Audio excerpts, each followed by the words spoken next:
Republican Senator Ben Sasse out of Nebraska, member of the Senate Homeland Security Committee. And Senator, good morning and welcome to America's Newsroom. Thank you for coming back here. There's a report we got from the White House by way of the Pentagon 45 minutes ago. Our reporter there, Peter Ducey, is suggesting that the Iranian warships are on the move again. This time it appears to the northeast, which might suggest they're moving out of the waters that they went to 24 hours ago about. Do you have anything on that, and what could you add? Yeah, we're just hearing similar reports right now and haven't been able to confirm details, so can't clarify that. But it does point to the larger point about how strange it is to try to constantly silo these conversations of the Iranian nuclear deal from the fact that Iran is the world's largest state sponsor of terror, and they're trying to destabilize at least 5 of their neighbors at the present time. Nebraskans look at this and they say, what is going on in Washington, D.C., where you pretend you can trust the Iranians on a nuke negotiation when at the same time they're trying to foment discord and instability across our whole region. Yeah. React to this. The Iranian news agency said the purpose of these warships will protect Iran's cargo ships and Iran's oil tankers against pirates. Now, piracy has been known to happen in that part of the world for several years. But when you hear Tehran say that, what do you think? Yeah, the idea that Tehran is on the side of the rule of law is laughable to anybody who's following the situation. There are 2 big, broad bundles of bad guys in the Middle East. You have Sunni jihadists that are non-state actors trying to do things like we see ISIL doing, taking over northwestern Iraq and eastern Syria at the present, and that's horrific. But the long-term threat in the region comes from an Iran that's funding Shia militias that destabilize all of their regions.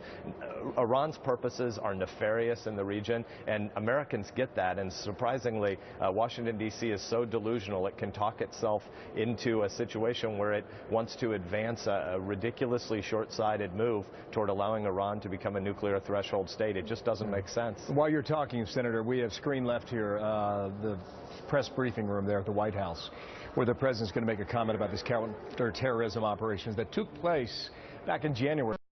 4 months ago. Perhaps there's a comment about Iran when it happens.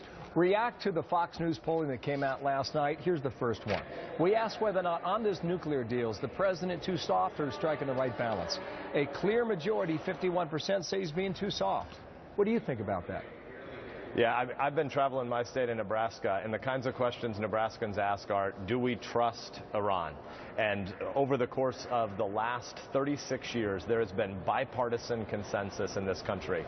Republicans and Democrats since the Carter administration have all agreed that we cannot have a nuclear-armed Iran. The Obama administration is unique in 4 decades of American history in thinking you can trust them and that it would be okay for them to have uranium enrichment capabilities. And what you have in your poll is exactly what I experience in Nebraska. There's nobody who thinks the president is taking a tough enough stance in my state. Here's another one. Is the U.S. negotiating the nuclear deal with Iran, is it the right thing to do or the wrong thing? 50% say it's the wrong thing to do. People in Nebraska say what about that?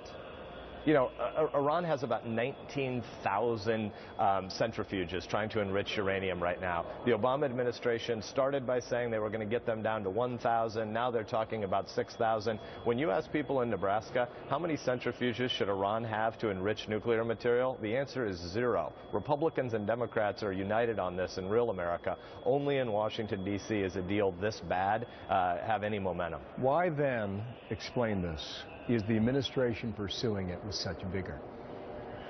I think it's really hard to understand what presidents sometimes do when they're in legacy mode. But we should be clear. The Iranians mean the world ill. And an Iranian state that has nuclear weapons will stimulate an arms race in the Middle East. It will be the end of the Nuclear Non-Proliferation Treaty. And if you have Iranian nukes, many of our allies are understandably going to want to have nukes as well because they don't trust Iran. They shouldn't trust Iran, and if there are nuclear weapons in the Middle East, I believe they'll be eventually used, and we'll look back on this moment and we'll regret that we negotiated from such a position of weakness. You know there's another deadline coming up 2.5 months from now, the end of June. I don't know if they'll hit that deadline. I don't know if it goes to July, August, or 6 months after that. But do you think the president is willing right now to sign something, whatever that is? Unfortunately, the president regularly frames this debate as if there are only two choices. You're either for taking whatever deal the Ayatollah will grant to America, or you're for immediate war. That's silly. The obvious real choice is to have a third choice, which is you negotiate from a position of strength and you let the Iranians know that the U.S. has no intentions of allowing them to become a nuclear threshold state. If we did that, we'd have the potential of actually achieving the goals we've had for the last 36 years. Right now, sadly, it looks like the president is willing to accept a really terrible deal that just punts the can down the road to the next presidential situation post-2017. And whoever that president is going to have to take the adult actions and lead the American conversation on how we get to a world where Iran is not a nuclear power. Yeah, thank you, Senator. Republican Senator from Nebraska, Ben Sasse. Appreciate your time from Capitol Hill. Thank you, sir.